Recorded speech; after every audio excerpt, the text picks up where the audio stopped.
الله. بسم الله والحمد لله والصلاة والسلام على رسول الله وعلى آله وصحبه ومن والاه.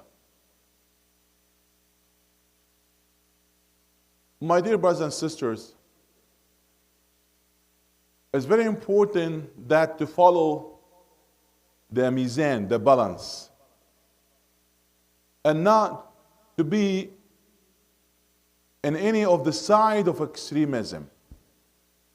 Because extremism, that's ifrat wa tafrit.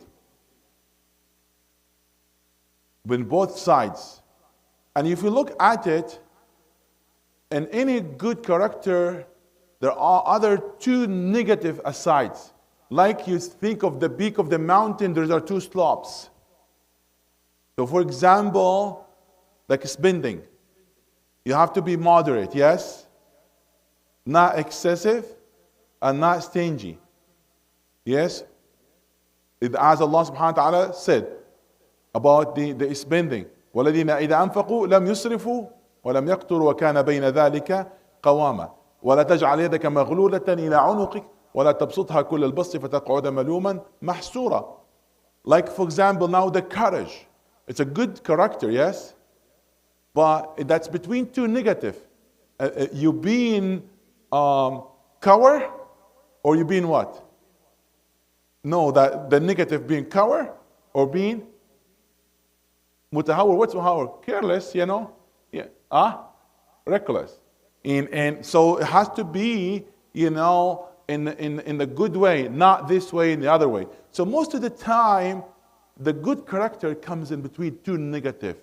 And that's why when you even practice in Islam, to be a good practice, you have to maintain the balance. Not this way, not the other way. Al-i'tidal wal-wasatiyya. That is very important. And Islam negate any act of extremism where you be kind of neglecting some of your duties or taking the duties to the other level that Allah never asked you.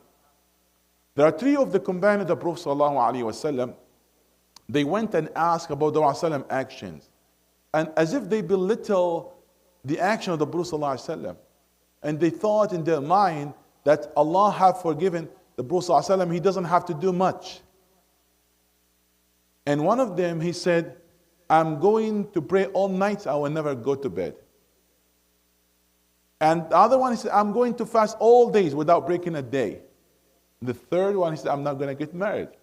Maybe he thought that if getting married, he will be away from masjid, which happened for many people after they get married. You know, they are not going to see them in the masjid. But maybe the opposite. Some of them, they will see them more. Maybe he's not going to attend the halaqat or studying. Maybe he thought the marriage will, you know, make him away from khairat. So he said, I'm not going to get married. When the Prophet heard about that, he was very upset. He stood up and he said, I am the one, as he said in Arabic, أعلمكم وأتقاكم بالله. The most knowledgeable one about Allah and the most one, the most one has the highest level of taqwa, of practice. So he's the fearful person in the sight of Allah subhanahu wa ta'ala, and the one he knows that about Allah subhanahu wa ta'ala more than others. أتقاكم وأعلاكم وأعلمكم بالله. I'm the one, as he started, so do not look at it from that way.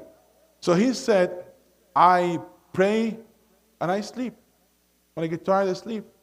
I fast and I break my fast. And I'm married. He said, this is my way. And any person rejecting my way, he's not belong to me. So there's a way. What's the way? It's a way of our beloved Muhammad sallallahu alaihi wasallam.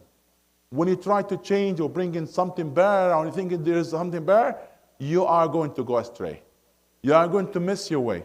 Or you make it hard for yourself to connect yourself with Allah subhanahu wa ta'ala. The easy way and the best way to connect yourself to Allah subhanahu wa ta'ala is through Muhammad sallallahu alayhi wa sallam. His method and his way.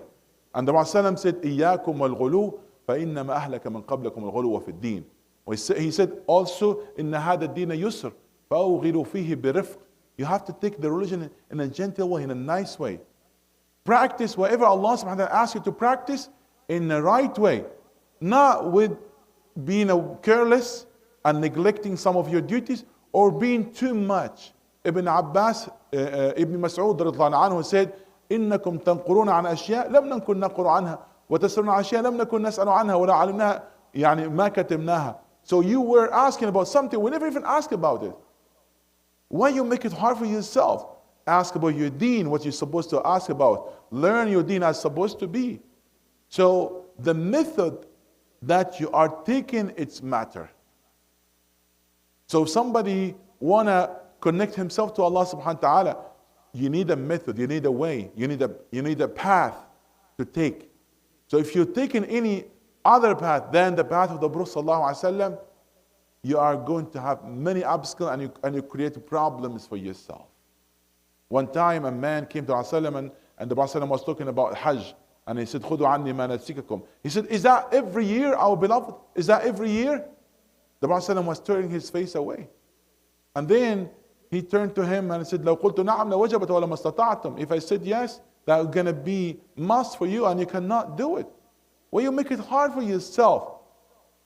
Why you are having many questions and many debates and many areas that you didn't even talk about it?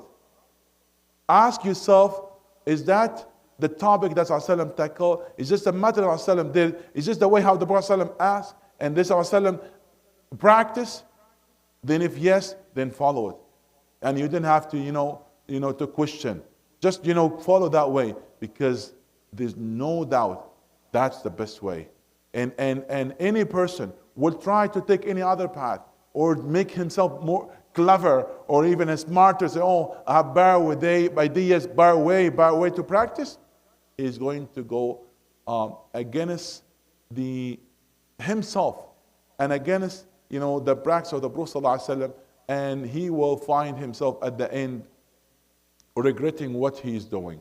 So let's question ourselves: are we following the steps of our beloved Muhammad ﷺ? Not. If we are following the steps of ﷺ, then we have to be happy, and because this is a sign of guidance. May Allah subhanahu wa ta'ala guide us all the time. Ameen. Subhanakallah wa bihamdik. Ashhadu an la ilaha illa anta astaghfiruka wa atubu ilayk.